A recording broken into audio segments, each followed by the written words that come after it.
Let's talk about where we are. So we have Lab 4 due Friday, 5 p.m., right? No lates, as I emphasized. We are going to start grading right at 5 so that we can turn around quickly to have standard presentations on Tuesday, the following Tuesday. For this discussion, this Friday's discussion, it's 5670. I'd like to use that time to have a dedicated 5670 lecture. So for the 4670 students, you're excused. I mean, the discussion is optional for you anyway, but I will be there on Friday. I'll be delivering material that's specific to the 5670 students. If 4670 students want to come, then great, you're welcome, but the discussion will be more directed to the 5670 students. And for the 5670 students, I also emailed you to discuss when you want the project due, because you have a final, whereas the 4670 students do not, so we got to figure out how to time the final and the due date of the project so that there's time to work on both. So Umair has a question for you all related to office hours for this week. Hi everyone. I would like to move my office hours from Friday to either today, 5 to 6 or 6 to 7, or tomorrow, 5 to 6 or 6 to 7. Could you guys tell me when you're most available? Which one? Tomorrow, 6 to 7. Tomorrow, 6 to 7. I have a question actually. Is this for your convenience because you're not available Friday, or is it because you think they would find office hours more useful today or tomorrow versus Friday? For them. For them. So let's pose that question first. Would you rather have office hours on Friday, or would you rather have office hours tomorrow with Umair? Tomorrow?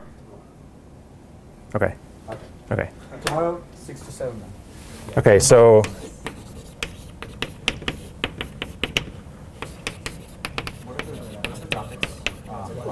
hang on, let's get one thing at a time here. So your office hours, instead of Friday, they're this week they are, no, but when? Wednesday. So Wednesday, 6 to 7? Roads, 356. That's the usual room. That's your only office hour remaining now for the rest of the week? Yes. Okay, all right. I have office hours Thursday after class 2. We can also, it's really important that, as many groups as possible get to Lab 4 working well, because we're going to use your submissions as part of Lab 5, okay? So as such, I am happy to use a little bit of time right now to discuss Lab 4 if there are general questions about it. If you have questions very, very, very specific to your design, that's maybe not a great topic for conversation, in the whole class. But if you have general questions about how to approach it or whatnot, debugging strategies, I'm happy to address those right now. Yes?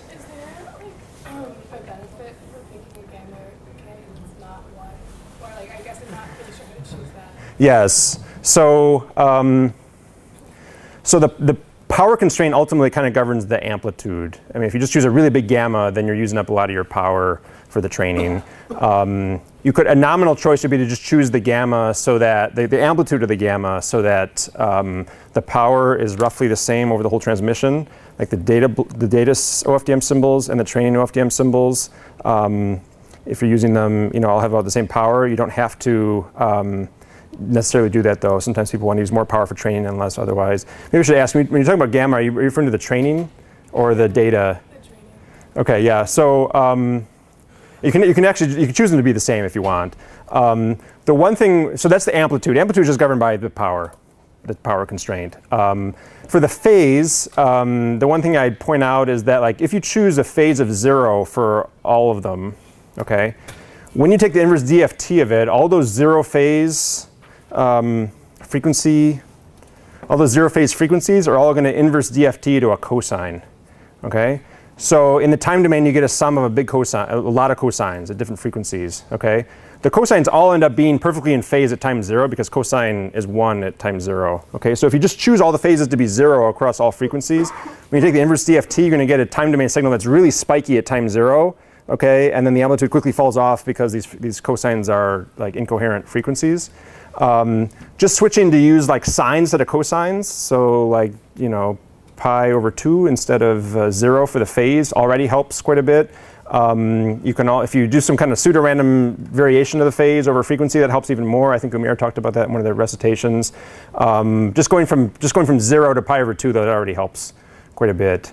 So I would say, ideally kind of scramble the phases just randomly. If you can't do that, just choose a phase of like pi over 2 or minus pi over 2, try to avoid doing 0. That's for the phase. And then for amplitude, I would just let the power constraint dictate it.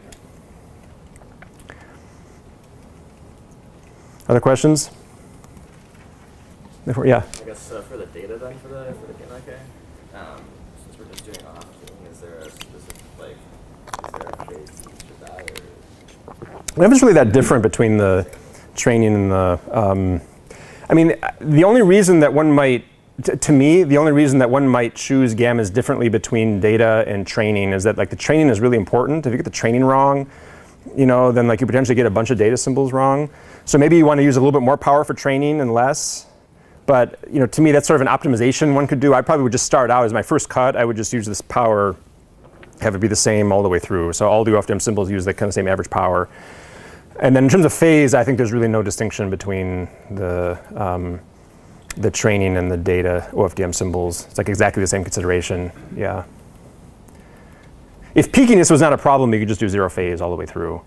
I mean, mathematically, there's no, and at the level of the theory we did in class, like no phase is better than any other. You just choose phases to be whatever you want. It would make no difference as far as the math that we did in class is concerned. Okay, so it's only like practical considerations that we didn't really talk about in class that govern your choice of theta. And I can tell you from experience, if you choose all thetas to be 0, you get a bunch of cosines, you sum them up, you get a time domain signal that's really peaky, it's really big at time 0 and then much smaller after that.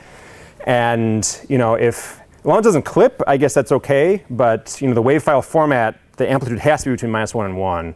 So if your vector of samples has samples in there whose amplitude is outside of -1 to 1, MATLAB will clip them when you go to save it to a wave file. That's a nonlinear effect. Okay, once that enters the picture, our LTI system theory is out the window, and it that can create trouble. So I guess you could start with 0 phase and just see if it clips or not. I don't know off the top of my head whether it would or not, because it depends on, does it? Okay, yeah, it depends on the power we're using, depends on the sampling rate and stuff. So some years it does, some years it doesn't. It might very well clip. So in that case, I would just switch to using the randomized phase or just like a phase that's not 0 all the way through. Masu. That's your question? Yeah. Other questions? So I guess what I'm most concerned about is the actual report in terms of just our writing style and making sure that we're writing a good standard. Yeah. Is there any chance we can get, just to see how we did on Lab 3 in terms of how we wrote that, is there any chance of getting that graded quicker? Or is there, I know you mentioned the RFQs. Yeah, the RFCs. Sorry. Yeah. For standards. Yeah. Browsing through those, is there kind of hidden miss in terms of quality? Okay, yes. Are there any sort of endorsed ones that you might? I haven't, bear in mind, those are different, those are very different, it's a very different writing exercise, writing an internet RFC versus a lab for this class. So I didn't mean to, I don't want to, I'm worried if I endorse one, that will send the wrong signal. So I guess use your judgment, I'd say, about which one, if you say the hit or miss, if you see some that are well written, that you think are well written, and you view as hits, I would kind of subscribe to those. You can trust your judgment as much as trust mine. I don't, I honestly forgot about Lab 3. To be honest, it dawned on me today. It's like, we haven't started grading that. I don't think we can turn it around by Thursday. I don't think that would, grading it would necessarily help a whole lot with the Lab 4 report, though, because we don't typically grade Lab 3 with that level of scrutiny. In a sense, for Lab 4, I'm going to apply the same level of scrutiny to the lab report, at least to deciding, which ones to put forward as standards. I'm going to apply the same level of scrutiny to those as I apply to my own written handouts and stuff. And I can tell you that's a much higher bar than we normally hold the lab reports to. Okay, so I guess you could look at my writing as an example. The Lab 4 write-up. That's in terms of the level of specificity, clarity, and so on. Those are, I try to make those good examples. They've been honed over the years. So you can look at those, and for RFCs, I think, there's a bunch of them. You can just click on a few, and some of them, some are not even standards. Some are jokes even, I think, right? So are humorous, right? So just kind of poke around and find one that you think is particularly well written, and just go with that, I would say. Yeah. Other questions? It's good to focus on the report, I think. If you look at the grading, it's as much a writing exercise as a comm exercise. Any other questions?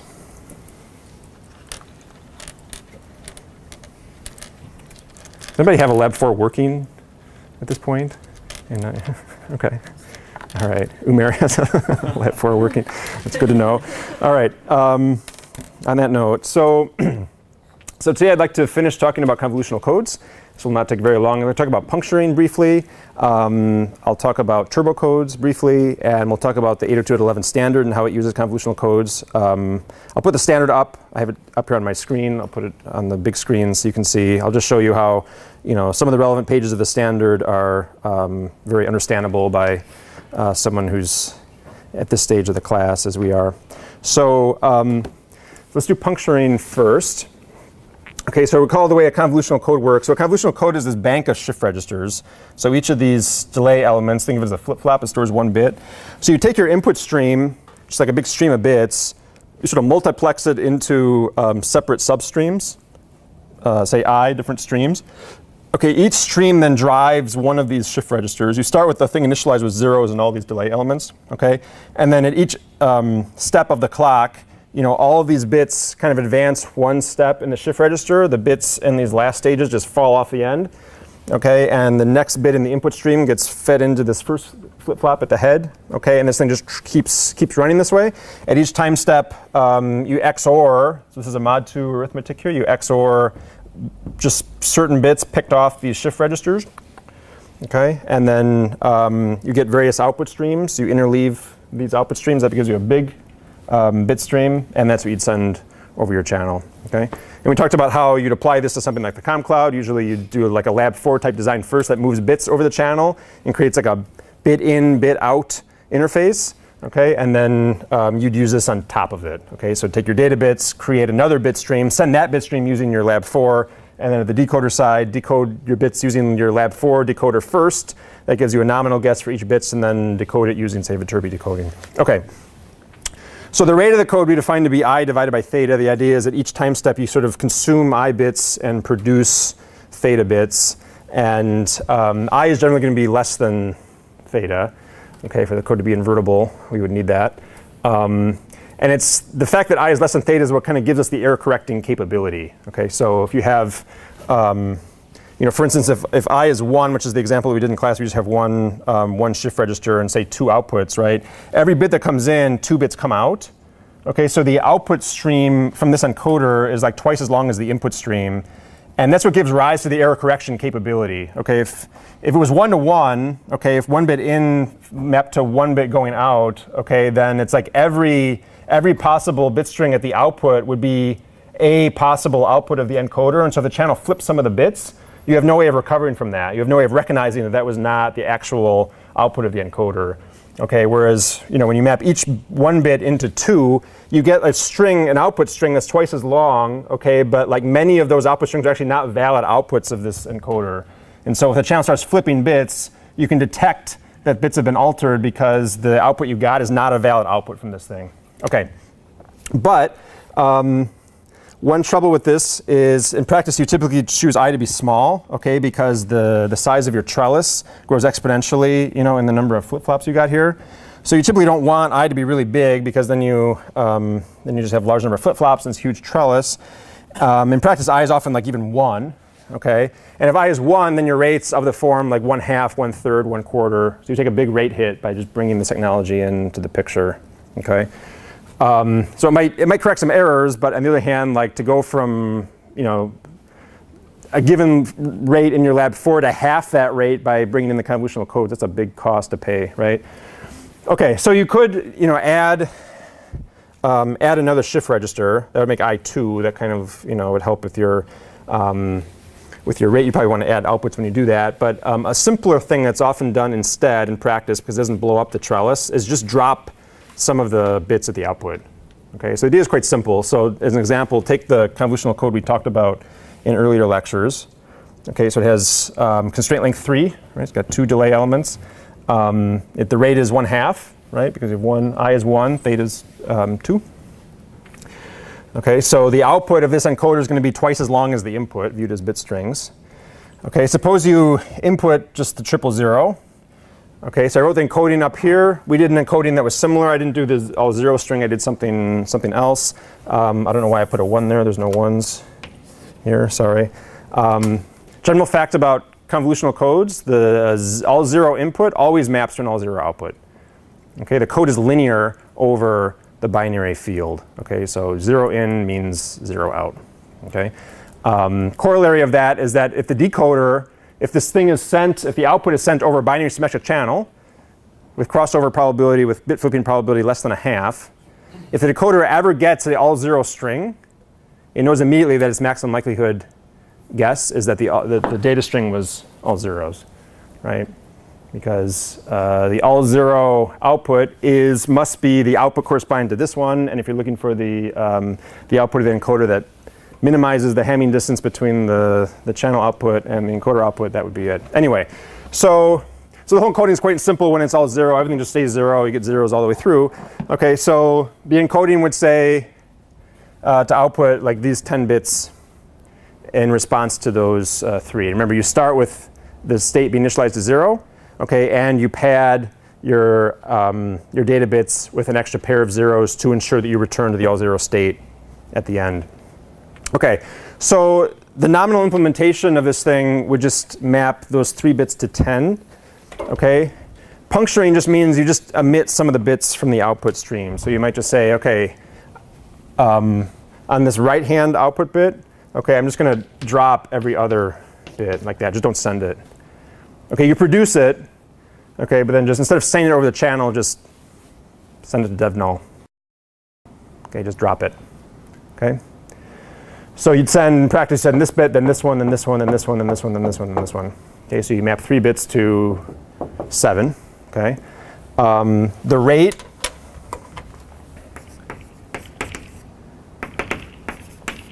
We'd actually find the rate now to be 2/3. Okay, because it's like there's an edge effect here corresponding to these extra bits you use to feed into the machine to return it to state 0. Okay, but in steady state, it's like every 2 bits of input that we consume give rise to 3 bits at the output, right? So 2 in, 3 out. So you get rate 2/3 now. Okay, whereas without this puncturing trick, you were getting rate at most a half, right? When you only have one shift register like this one. That's it. Okay, that's the encoding. Decoding doesn't really require much change either.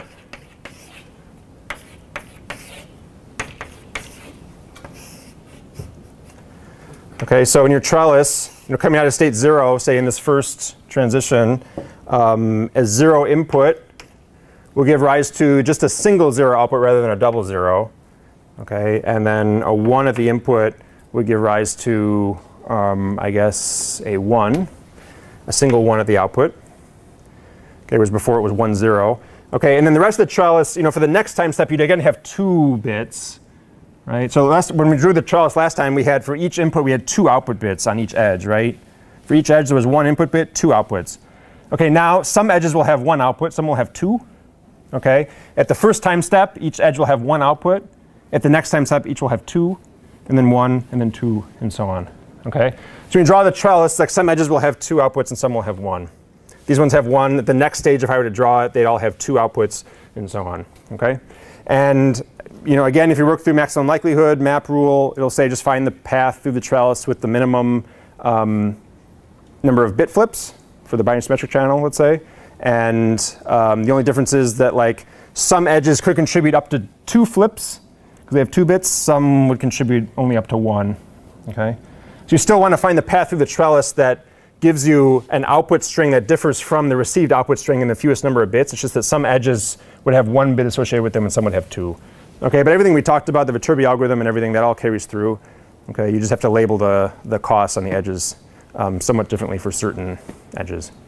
That's it. Okay, so it's a very simple yet effective way of kind of reaping the benefits of convolutional codes without taking such a big rate hit, which is what you get if you just try to use this thing directly. Okay, I'll just quickly mention MATLAB in its communication toolbox has some routines you can use to implement all this out of the box.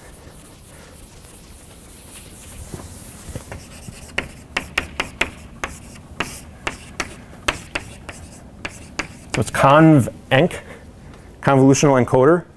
Okay, so you specify the encoder. They have some language you use to specify the shift registers and the taps and all that in the puncturing pattern. Okay, and then you give it the binary string, and it implements all this, gives you another binary string. Okay, that's complemented by VitDec, which you can guess what that stands for. Viterbi decoder. Yeah. So again, you specify. I haven't looked at the language recently on how you do that. I did it a while ago, but somehow you specify the trellis or the convolutional encoder, and you give it your receive string, and then it does Viterbi and decodes it for you. Okay. So that's there for your use. Okay. Let me just say a few words about something called turbo codes. So I'm not going to be very mathematical about this part. It'll just be more kind of intuitive, higher level. So we started our coding unit with binary erasure channels, right? And these, like this linear systems approach to coding for the binary erasure channel. Remember that?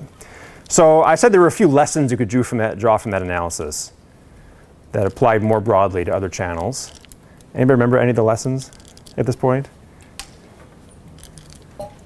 By any chance? Sorry? Yeah, you need to mix the bits. Yes, that's true. It was lesson number 1. There were a couple, I think there were 3 I mentioned. Gotta mix them from far away. Gotta mix them from far away. Yeah. Actually, so you could debate whether that's really a lesson one can draw. So that is the way I state it, though. For the binary erasure channel, the scheme we had did mix bits from kind of far-flung sections of the string. It didn't just mix bits locally, you know, with its neighbors around the string. It kind of grabbed bits from all around and mixed them up. You know, my view is that you have to do it that way. You can't just kind of mix locally and expect this thing to work. We didn't show that. Okay, so we gave an exemplar that did it this way, where it's mixing bits from all over, and that worked. My own view is that you have to do it that way, but we did not really show that with any kind of rigor. Okay, talking about convolutional codes. Would you say they're subscribing to that philosophy? Are they drawing from that lesson? No, I wouldn't. And they're mixing bits, sure, they're smearing. That's clear, right? But look at the way they smear. It's in a very kind of local, very repetitive way. In fact, I think I said for the second lesson, you should mix bits that are far flung and also in a sort of erratic, random way. This is mixing bits locally. Each bit gets mixed with like its neighbors on either side, and it does it in a very repetitive, very regular way. Okay? It's almost like an ISI channel in some level. Okay? In fact, it almost is an ISI channel. It's just that when we normally talk about an ISI channel, we're talking about real valued samples that get mixed by an impulse response, okay, with everything done over the reals. Here, okay, this is like a linear time invariant filter, okay.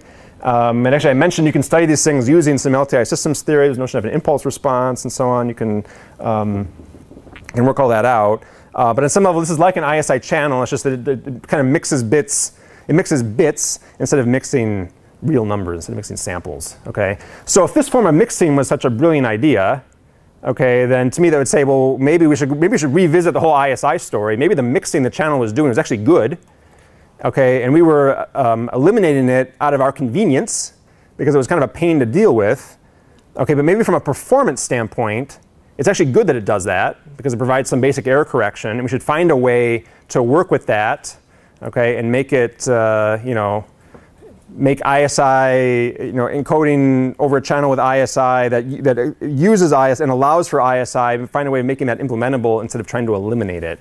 Okay, so turns out this is not following the lesson that you should mix from far-flung sections of the string. Okay, and as such, you pay a performance penalty by doing it this way. Okay, it's not the case that this is a great idea, therefore we should go back and revisit regular ISI channels because maybe they do error correction for us. That's not the way to think about it. The right way of thinking about it is that this is suboptimal, okay, because it's mixing bits locally in a very regular way. And we want to mix bits from far-flung sections of the string in sort of random, erratic ways. Okay, so hence turbo codes.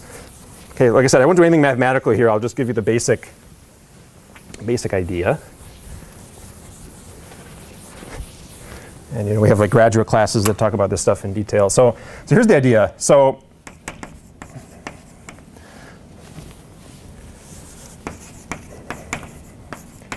take your data bits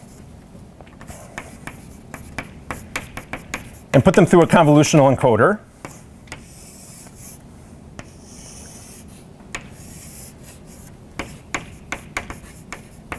And you get an output stream. Okay? Now, I'm not going to stop there. Okay? I'm going to take a copy of these bits.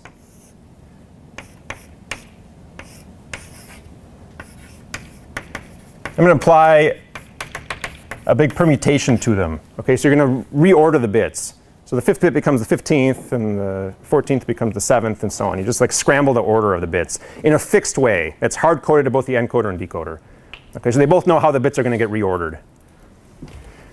This reordered stream, it's a copy of this one, but reordered.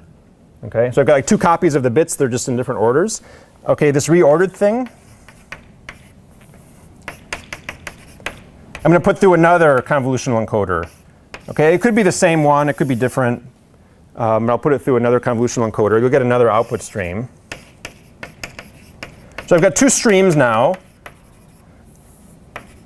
These are streams obtained by convolutionally encoding the same data bits. Okay, although one of them has sort of permuted the order of the bits before it convolutionally encoded. Okay.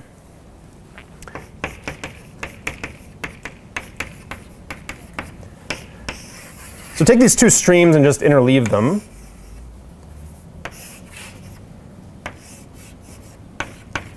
And call that your output. Maybe overall, I'll call it overall output stream. Okay, so interleave just means, we just like send them, take 1 bit from here, then send it, then 1 bit from here and send it, and just so on, like multiplex these 2 bit streams. Okay? All right, so the rate is potentially rather low, okay? Like, if this is a rate 1/2 code, this is a rate 1/2 code. 1 bit in here gives me 2, and the same bit in here gives me 2. So 1 bit in gives me 4 outputs, okay? So we probably want to puncture this, okay? Yeah, but anyway, let's put that aside. So you probably want to do puncturing. That's fine. Anyway, you send ultimately this thing over the channel, okay? All right. Now, this is maybe more akin to what we were doing with the binary erasure channel, okay? In that, like, any given output bit here, it's a mixture of several bits, okay? But it's not like each successive bit here is just a mixture of a few neighboring bits at the data stream, right? Because there's random permutation here. When this mixes a few bits locally in this stream, those bits are not, they might be local in this stream, they're not local in this stream though. Right? So here's my far-flung mixing. It's achieved by this. Okay? All right. What do we do with the decoder? With the decoder, you get this big stream of bits, right? Interleaving is done in a consistent known way. So it can de-interleave and strip out which bits came from this one, which bits came from this one. Okay, so you have 2 bit streams now. Both encodings of the same data bits. Okay? You can certainly run Viterbi on this one, take the bit stream, the output of this encoder, run Viterbi. You'll get a guess for what these data bits were. You can run Viterbi on the data bits, the output stream for this. It'll give you a guess for these, which you can depermute to get another guess for these. Now what? Okay, I've got like 2 competing views of what they might not agree. Right? If they both agree, then great. But in practice, they're usually not going to agree. They're not going to quite agree. Okay, and so now what? I've got like 2 competing views of what these data bits should be. I need to merge these somehow, but I got 2, so it's not going to do majority rule, right? If we did 3 and try to do majority rule, you can get 3 different views, right? It's not like there's just two possible candidates for the string, right? So what do you do? All right, so it turns out, okay, there's a variation on Viterbi decoding, wherein for each encoder, it tells you for each bit the posterior probability that it's 1 and that it's 0 given the output. Okay, so the Viterbi decoding that we did, okay, they call it maximum likelihood sequence detection. So you're basically finding the single data bit stream, the data bit string that's most likely given the output bit. So what string is the single most likely string? That's the question we answered. That is the maximum likelihood guess. Okay. There's a whole nother algorithm. It's similar in spirit. We did not cover it, okay? Wherein the decoder tells you for each bit in this stream, just separately, it tells you what's the chance that it's 1 given what we observed here, okay? So it gives you, like, if you have k bits here, it gives you k real numbers, probability for each one, okay?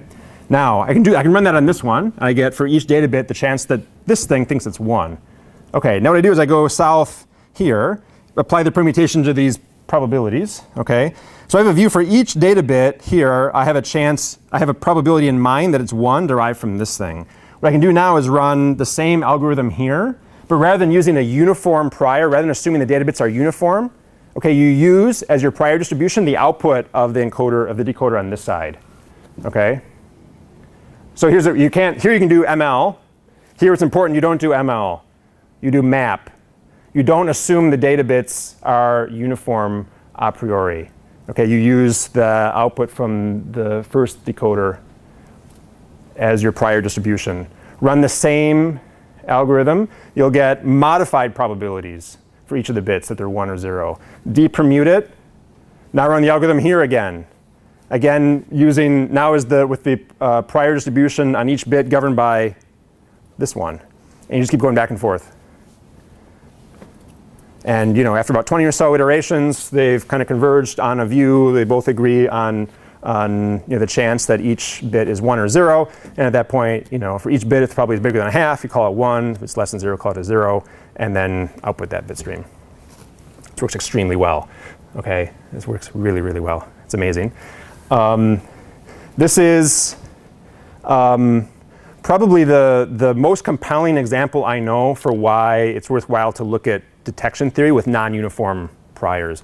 So, rewind way back to this is fall semester, right? Read back to August or September. When we talked about map and ML detection, we assumed, we allowed for the thing you're trying to guess, okay, the U or the X, to be non-uniform, right? That's the difference between map and ML, actually. If everything was always uniform, you'd only do ML. There'd be no reason for map, right? So one question I often get, I didn't get it this semester, okay, but one question I often get is, when is the thing you're trying to guess, especially in Digicom, when is it ever non-uniform? You're trying to guess these bits that are sent. Aren't those always uniform? Why do you even bother with map? You can just trim all this theory down, right? All we need is ML, right? It's a fair criticism given what we've covered up to this point in the class, okay? Except for our initial map ML unit, every map problem we've done has had a uniform prior distribution, okay? Every single one, okay?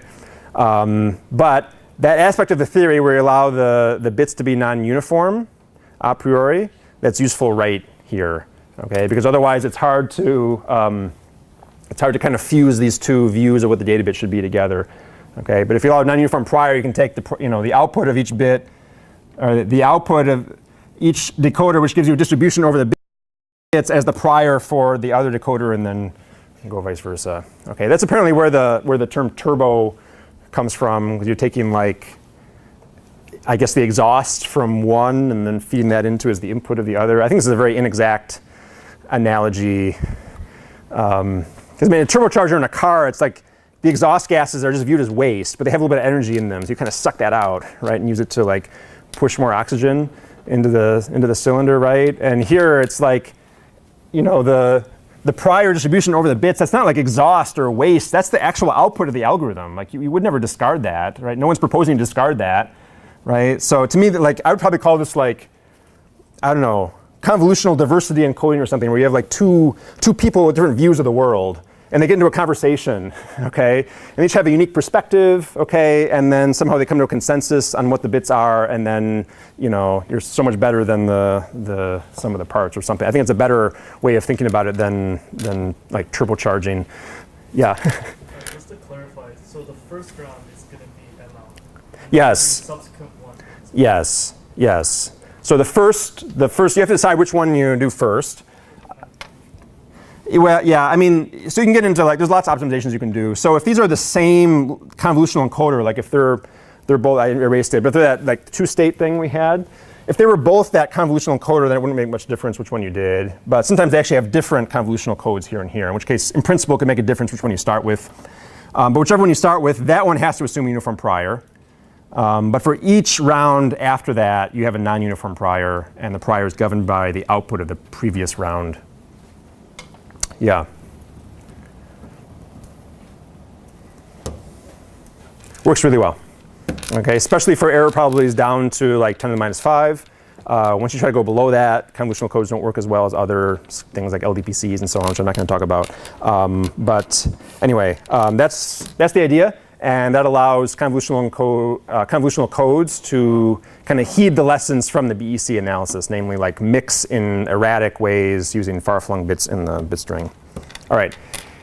Any questions about this? Turbo codes or convolutional codes in general?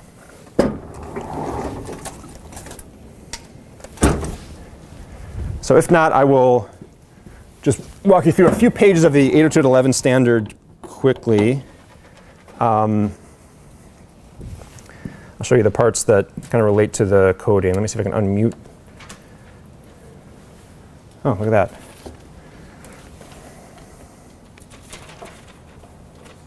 Is this?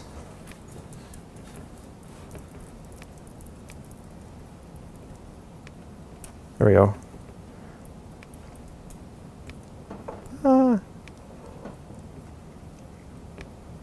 Doesn't work. Okay.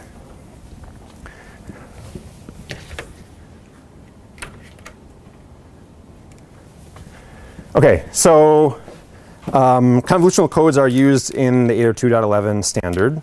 This is the standard. It's a PDF of the standard I brought up. The standard is, as I mentioned before, it's like 3,000 pages. We're about halfway through it here, page like 1598. So as you can imagine, it has all kinds of stuff.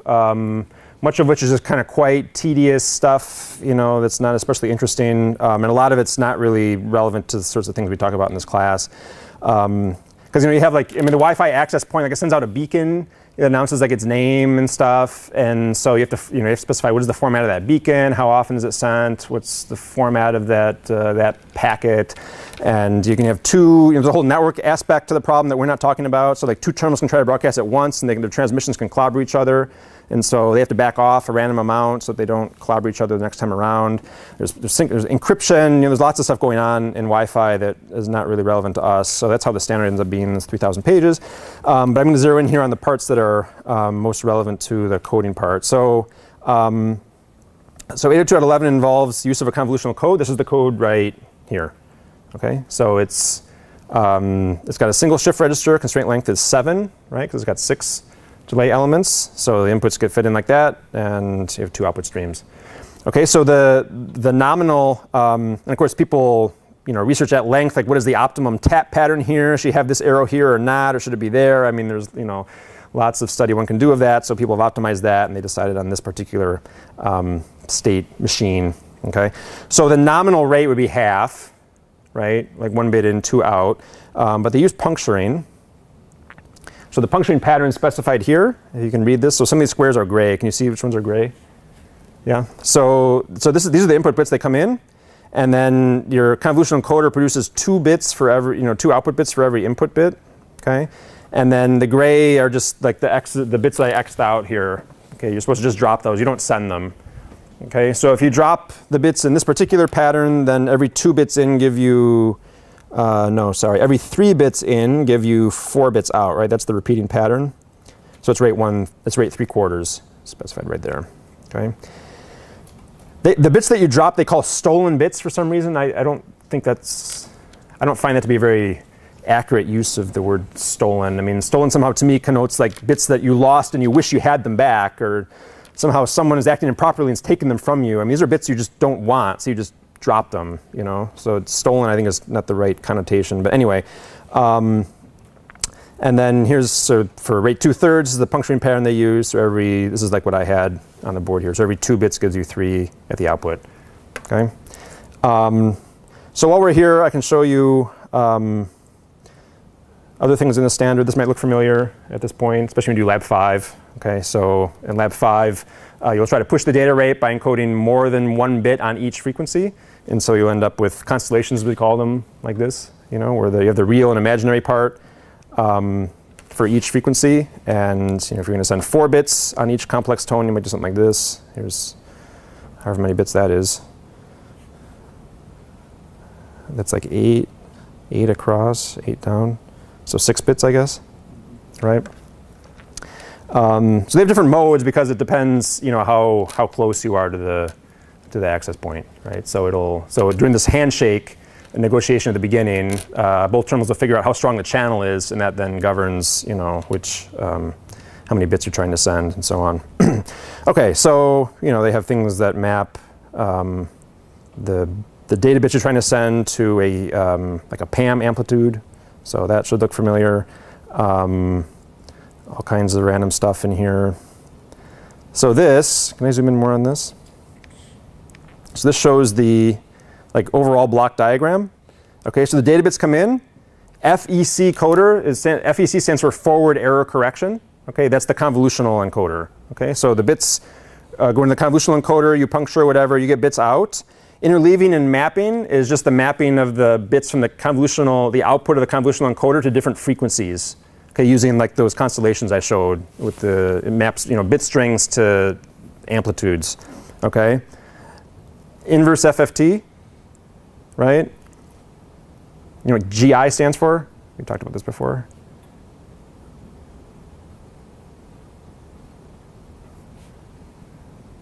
Yeah. Yes, exactly. It's the guard interval. So we call it the cyclic prefix. Okay. I mentioned it serves 2 purposes. Right? It turns Toeplitz matrix multiplication into circulant, and also it prevents there from being ISI between neighboring OFDM symbols. And that latter use motivates the term guard interval, and in the standard they tend to use that term. So essentially they're taking the inverse FFT, they are prepending with a cyclic prefix. That's what this box does. Symbol wave shaping is what we call the DAC. Okay. And then there's stuff here that's specific to wireless that we haven't talked about yet. We'll talk about some of this very shortly when we start our wireless unit out over the antenna. At the decoder side, you have an antenna, low noise amplifier. I know very little about these things. Probably someone taking circuits. I've heard someone talking about LNAs for a class. Which class is it where you cover LNAs? Analog. What's the number? Analog 4530. 4530. Okay. So anyway, circuits classes talk about how to design these amplifiers. There's the carrier mixing, which we'll talk about later today, in fact. And then this part here should be understandable to us. So drop the cyclic prefix. Okay. Take the FFT. All right. You got to do your map ML decoding. So map amplitudes to bits. And then when that's all done, pass it to Viterbi decoding. That's it. Okay. So my point in showing all this is that, this is the actual standard. This is the definitive published thing. This is not this is not the Cliff's Notes, okay? So if you go out and design Wi-Fi systems, for a living, this would be the definitive description of the standard you'd be drawing from. And my point is, you can understand much of what's in here based on what we've done in this class. Okay, so again, there are different data rates depending on how close you are, how strong your channel is. It's using OFDM all the way through. Different coding rates with different puncturing patterns. It specifies the duration of each OFDM symbol as an absolute wall clock time. Specifies how big the cyclic prefix is, how long the cyclic prefix is, right? Number of subcarriers is the number. It's how big your DFT is. So how many tones you have in your DFT before you take the inverse DFT and then put the prefix in. It's roughly what was the term used for that? L, I think. That right? I don't remember actually what letter we used to describe that. Anyway, so there's a lot of stuff in here, but that's probably the part that's kind of most relevant to what we're talking about right now. All right.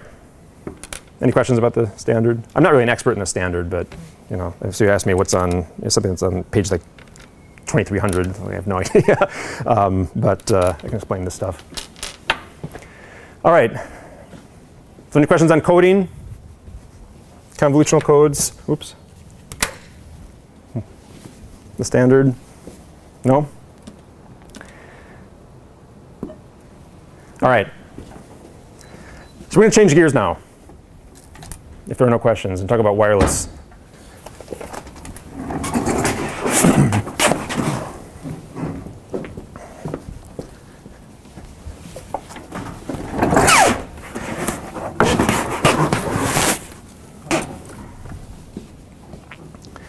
So this is our last unit, and we have how many lectures left? 1, 2, 3, 4. Not quite 5 because this one's partly gone, and the Tuesday before Thanksgiving will be partly devoted to voting. But with the remaining time, we'll talk about how to extend all this to wireless.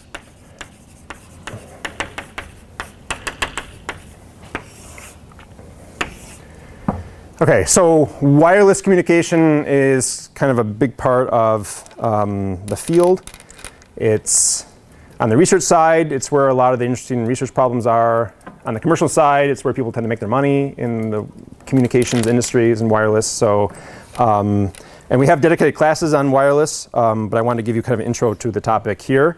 For the 5670 students, this is, on the final and is needed for your lab 5. For the 4670 students, this is just kind of FYI. There'd be some of the homework problems on the last homework set relate to this, but that's kind of the extent of it. So for the 4670 students, this is useful, I guess, just to see how what we've covered carries over to wireless.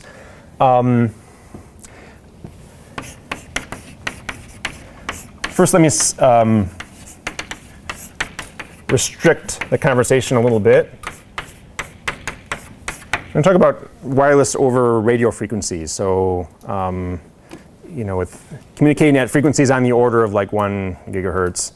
You can obviously have wireless communication at other frequencies. You can have very low wireless or very low frequency wireless, like super low frequency wireless. That's particularly of interest in like military applications.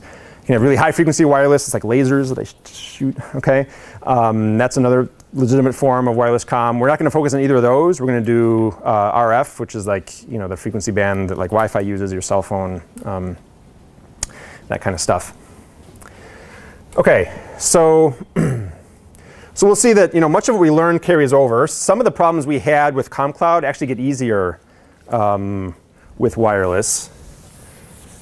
But on the other hand, there are like a whole host of other problems that crop up that we didn't have to really contend with the CommCloud either. So I'll show you those as well. Okay, so we have a new channel. What was our first step when we started studying CommCloud in earnest? What was the first thing we did? Sorry? Learn the channel. So the communication system learns it first, but from a pedagogical standpoint, in the class, what was the first thing we did when we wanted to start studying CommCloud? So we had our map section, we had our like linear algebra section, and then we started talking about comm proper. What's the first thing we did? Model the channel. Yes, exactly. So we have a new channel now, so we're going to have to model this channel as well.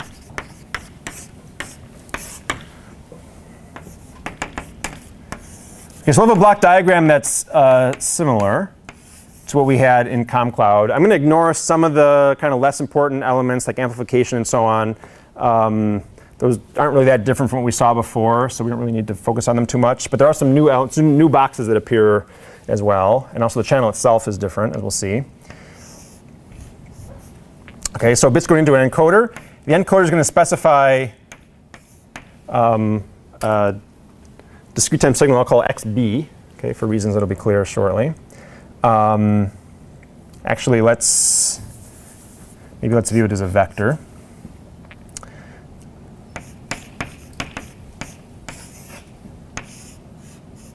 Actually, let's just do this all like infinite time horizon. Okay, you have a DAC that converts this to a continuous time process. Okay. Then there's a process I'm going to call up conversion.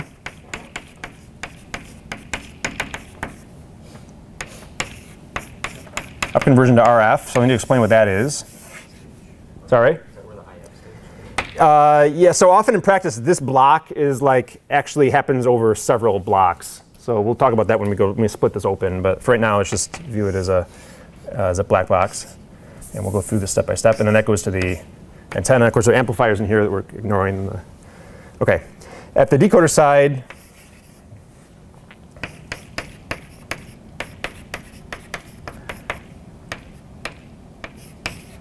OK, first step after amplification is to down convert from RF to baseband. So this is, again, in practice, often split into several kind kind of atomic operations, but we'll view it as kind of one big operation. This process we'll call X. This one we'll call Y. After you down convert, you get YB. You sample. You have discrete time process. That goes into the decoder, and you get the bits out. Okay? So again, I'm ignoring some boxes to focus on the ones that are most important and most unique or different for this channel.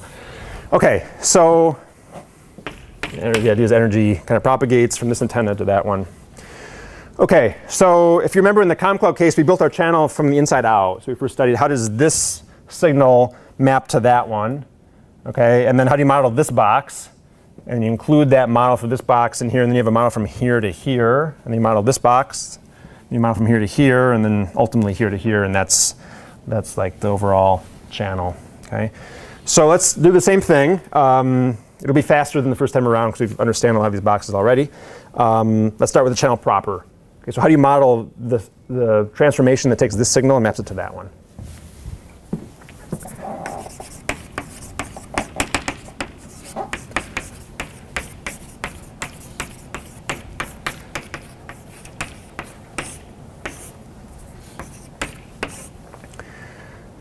Okay, so just think about how Y would depend on X, just ignoring all the other boxes, just like an antenna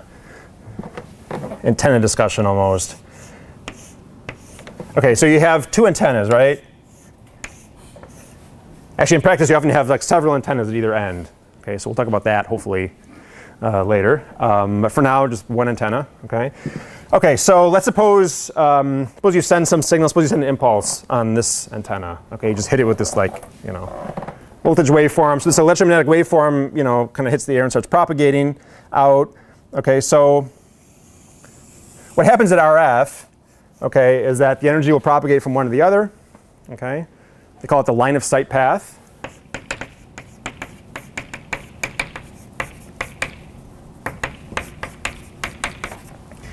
So that's there. Okay, but in practice, you often have other paths the energy can take. It might bounce off the ground, for instance, and come up like that. Okay, you might have things that act as reflectors, buildings, walls, mountains, whatever. Okay, in practice, you have a bunch of paths. Okay. So,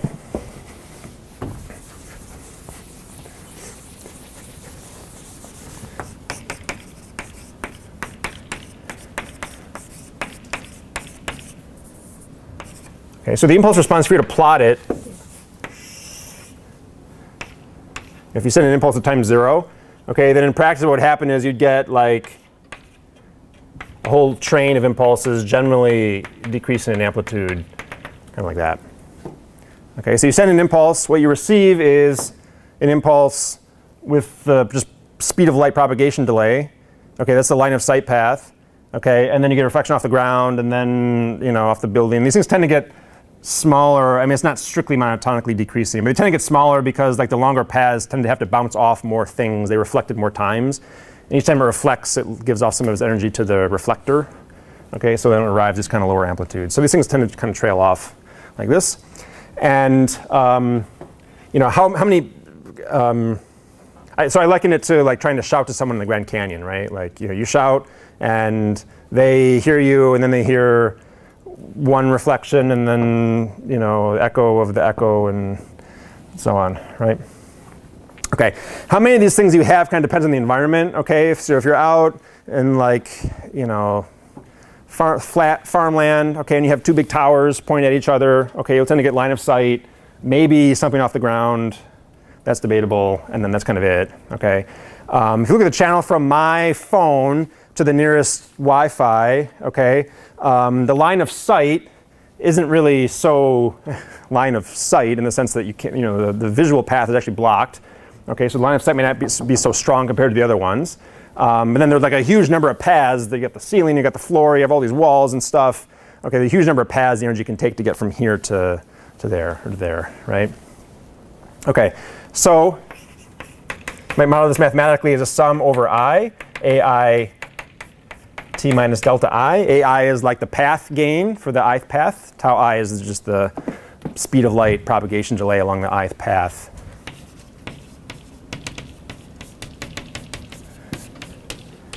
And they call it gain, but of course the paths don't amplify the signal. They only attenuate it, but some attenuate it more and some attenuate it less.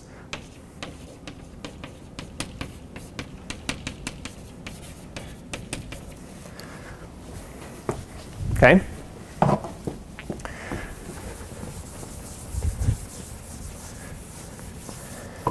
All right, so hypothetically, if you were to send an impulse, you might get something like that.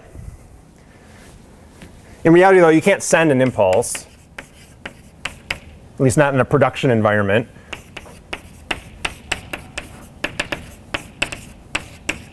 Okay, because you have constraints on your input. So you might have a power constraint. Like that, if capital T is the time horizon over which we're communicating. Okay, this signal is power limited.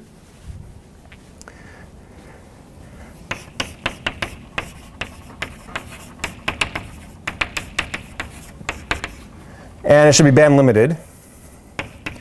Okay, so we have some continuous time transforms to work with here just during this modeling section. So if it's okay, I'm just going to use the dummy variable to indicate whether we're working in time or frequency. Is that okay? So is that too confusing? Like if I write this in this, is it clear that like this is the time domain version, that's the frequency domain version? Yeah, okay. All right, so in the frequency domain, the signal needs to be 0 if f is outside of some band, and the band is both positive and negative frequency, a band of width f, capital F, centered at what we call FC, the carrier frequency. Let me write it this way. So minus FC minus f over 2, minus FC plus f over 2. That's the negative frequency side. The positive frequency side is FC minus f over 2. And then FC plus f over 2. Like that. Okay, so I'll leave the block diagram up. Let me just draw up here. So in the frequency domain, like here's DC. Here's FC. You have FC plus f over 2, FC minus f over 2, negative FC minus f over 2, negative FC plus f over 2. Sorry, backwards, like that. Okay. FC we call the carrier frequency.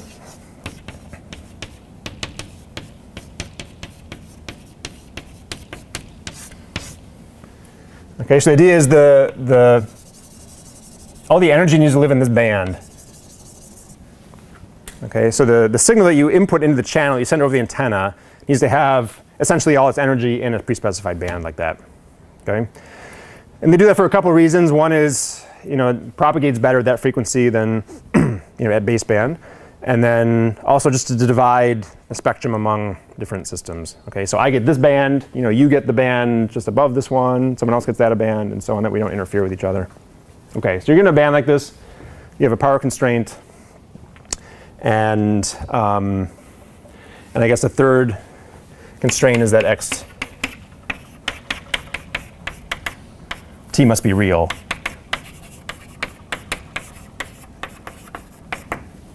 Okay, so this is like a voltage we're sending over the channel, under the antenna. So that needs to be real. Purely real. Okay? Okay, so there's some differences already cropping up between this channel and the ComCloud one. There are also a number of other differences that are kind of lurking under the surface that we don't see quite yet, but that are there. Let me enumerate these differences right now so we can refer to our list later. So differences between wireless channels, RF wireless channels, and the ComCloud.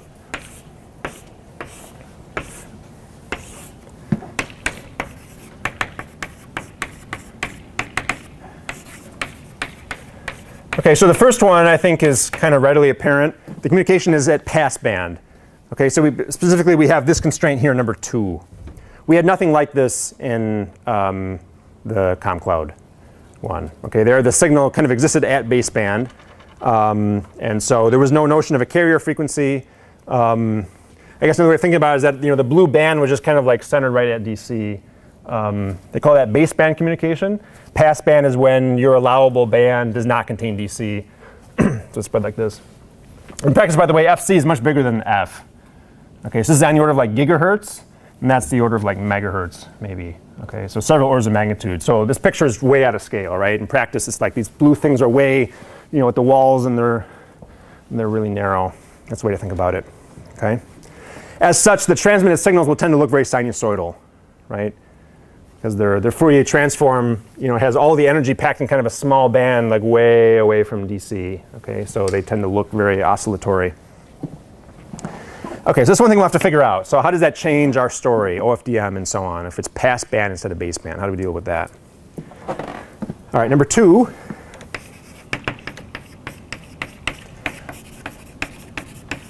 Wireless channels can filter more severely.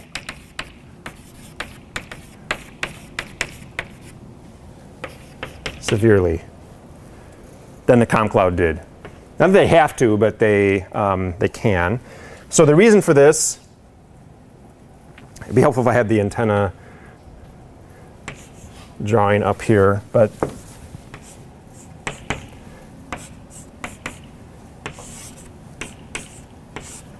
so here's a replica of that picture I just erased. Okay, so here's the reason that the filtering done by the channel can be so severe. So we're sending signals that look sinusoidal, right? They're very oscillatory, okay? That signal propagates over different paths, right? These paths are different lengths. Moreover, when you reflect, you can incur phase shifts, right? So there's no guarantee that when the signals arrive over the antenna here, they're all in phase, okay? In fact, it can happen they're out of phase. You could have 2 signals that arrive with about equal strength, but with 180 degrees phase difference. That's completely within the realm of possibility, okay? In that case, you get destructive interference at the receiver, all right? And it's like your channel is just eating your signal. There's like essentially no energy received here, okay? So certain frequencies, okay, depending on the configuration, the spatial configuration of all this, certain frequencies can just get nulled by the channel completely. All that energy is absorbed by the channel, okay, effectively, okay? From our perspective as a comm system designer, it's like all that energy just gets lost in the channel. Okay, and if we move things around, maybe it would be different, but if everything's fixed position, okay, then the energy is lost. The ComCloud does not, at least if you just communicate over the band 0, like DC up to 20 kilohertz. Okay, some frequencies it attenuates more than others, but everything gets through on some level. Okay, here it can happen, some frequencies don't get through at all. Okay, they just destructively interfere and you get nothing through. So you can't communicate with those frequencies at all. Okay, that can happen. And that doesn't happen in ComCloud. They call this, there's a term for this, multipath fading. Probably multipath induced fading would be, strictly speaking, more accurate, but just call it multipath fading. So here's a question for you. So how many of you have spent like a non-trivial amount of time in a car, either driving or riding in a car? Okay, that's, wow. Is that everybody? Who is not? Just curious. Like, did you grow up in New York City or some really urban environment? Okay, good. So good, just because then my story will be relevant to everyone. So I grew up in Metro Detroit. Okay, it's like car country where you drive everywhere. Okay, so I spent a lot of my time growing up in cars, and there's a phenomenon that you might have experienced, especially if you're the one driving. Okay, you pull up to, you have a radio on, FM radio. That's why we listen to music when I was a kid. Now you have your iPod or whatever driving the system, but it was AM or FM radio when I was growing up. So suppose you're FM radio, you tune to an FM radio station. Okay, there's a red light. You pull up to a stop, and right as the car stops, the radio cuts out, and you're not really hearing the station anymore. It's just static. Anybody ever had that happen? Ever noticed that? Yeah, a couple people. Okay. So that's multipath fading, right there. Okay, so that's destructive interference right at the antenna in your car, And FM is an analog communication technology. We do not talk about it in this class, but it's got a phase lock loop and whatnot, and it has a very abrupt transition where it's sort of fine. It sounds fine until suddenly the SNR falls below a threshold, and then it's just garbage. Okay, so once you get a sufficient destructive interference, the SNR falls below this critical threshold. Your phase lock loop and your car can't sync anymore, and you just can't make out what's happening on the station anymore. And for the people who have had that happen, what do you do in that situation? Do you go ahead? Let off and let back on. On the one what? On the brake. On the brake, exactly. So I don't know how I discovered this, but if you just ease your foot off the brake a little bit, just let the car inch forward, just lurch forward like a couple inches even. Suddenly it's fine. Okay? And that's because what's happened is the radio station, the FM radio station with its transmitter, often they have multiple antennas first of all. So the antennas themselves create an interference pattern, okay? And then you got reflections and stuff too. So you end up with this huge metropolitan area sized, interference pattern, okay, with nulls in certain places and peaks in certain places, okay? And there's this null kind of right where your antenna was, okay? And if you just kind of move the car a little bit out of that, you can get it out of that null. And the SNR, again, because FM has such non-graceful degradation, it's fine until it's not. Okay, if you just move it slightly out of that null, okay, the SNR is high enough that it can lock back on, and then it sounds fine. Okay, so that is multipath fading for people who have experienced it. If not, I guess you have to kind of take my word for it. Okay, so that's 2. So the fading can be, or the filtering can be more severe. The frequency response of the channel can just have zeros at certain frequencies, whereas that doesn't happen with CommCloud. 3, wireless channels change over shorter timescales, or can change. Obviously, they don't all necessarily change over short timescales, but they can change over shorter timescales. So the source of time variation in the CommCloud is the clock skew. And over really long time scales, I guess stuff heats up, okay? The filter heats up. And that would kind of change the parameters of the channel. Mainly it's the clock skew. Clock skew kicks in on what kind of temporal order? Hours? Minutes? Microseconds? Yes? How long do I have to wait before the channel's changing on me? Roughly? A couple seconds, right? It's on the order of 100,000 samples, right? Which at a 44 kilohertz sampling rate, it's a couple seconds roughly. So on the order of seconds. The channel will change on you after a few seconds. All right, let's talk about wireless now. So let's think about Wi-Fi. Okay, so the interference pattern I described with the FM radio, that happens with Wi-Fi too, right? You have a Wi-Fi access point. Okay, it sends signals out. These signals kind of bounce off things and they interfere constructively and destructively with each other. You end up with a big interference pattern in this room. Okay, and so your phone can experience a strong channel or a weak channel depending on where it's located. Okay, roughly speaking, just order of magnitude, what would govern the distance between the peaks and the nulls? The wavelength, right? Roughly the wavelength is going to govern how far you have to be to go from a peak to a null.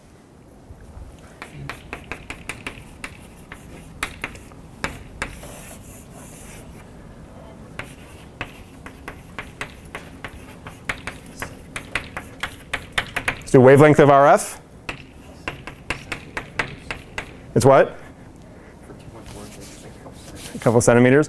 So we'll do, I like nice round numbers. Okay, so let's suppose our carrier frequency is 1 gigahertz. Okay. C, 3 times 10 to the 8 meters per second, right? Okay, so lambda. I guess lambda would be exactly in this case. This is 10 to the 9 per second, right? So 0.3 meters, right? So 30 centimeters, more or less. Okay. So once the receiver moves on the order of 30 centimeters, okay, you've moved a full wavelength, and you could, totally move from a peak to a null or vice versa at that point. Okay? Is this alarming to you? This should be mighty alarming. Okay? That means I hold my phone like this. We've got one channel, right? That's a different channel, right? That's like a full. Okay, the wavelength is obviously not exactly this and so on, but you get the idea, right? Very small, with a wavelength this small. Okay, very small perturbations in the locations of all these reflectors and stuff, a transmitter and receiver, okay, they can change the channel, okay? They can change the phase shift, certainly. They can change whether you got destructive or constructive interference, so the gains can change. Lots of stuff can change on you with a very small movement in the transmitter or the receiver or a reflector, okay? So ComCloud, you have a good couple of seconds before the channel changes on you, okay? With cellular, I can be walking, right? I can be on the campus-to-campus bus on the highway, 70 miles an hour, right?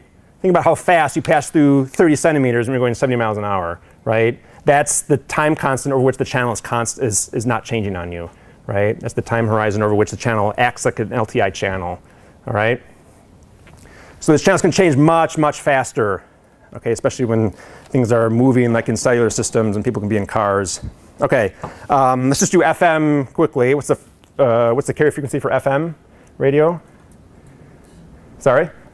It's like 100 megahertz, right? So that would be 10 to the, that's just an order of magnitude off from this, right? So 10 to the 7.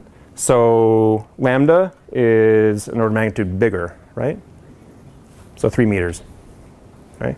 So you might say, well, then why is it like I can just kind of like inch my car forward a little bit and suddenly the problem's solved? Okay, so the reason is, again, that FM has this kind of abrupt performance change. Once the SNR falls below a threshold, it doesn't work, and then above that threshold, it's fine. Okay, so when it falls below the threshold, it's like you're stuck in this really bad null.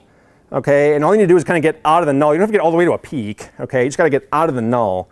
Okay, to get the signal back on your speaker. So just a few inches is enough to get you out of the null.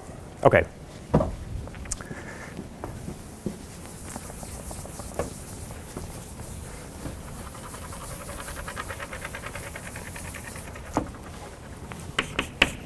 Four.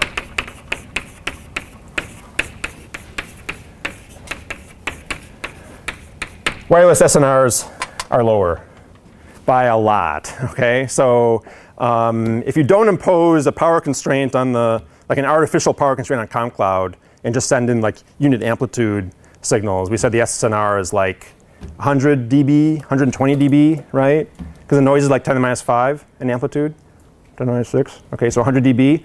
Okay, that's unheard of in wireless systems. Okay, so in Wi-Fi, I mentioned they have the transmitter and receiver will negotiate different data rates depending on how close they are to each other and how strong the channel is between them.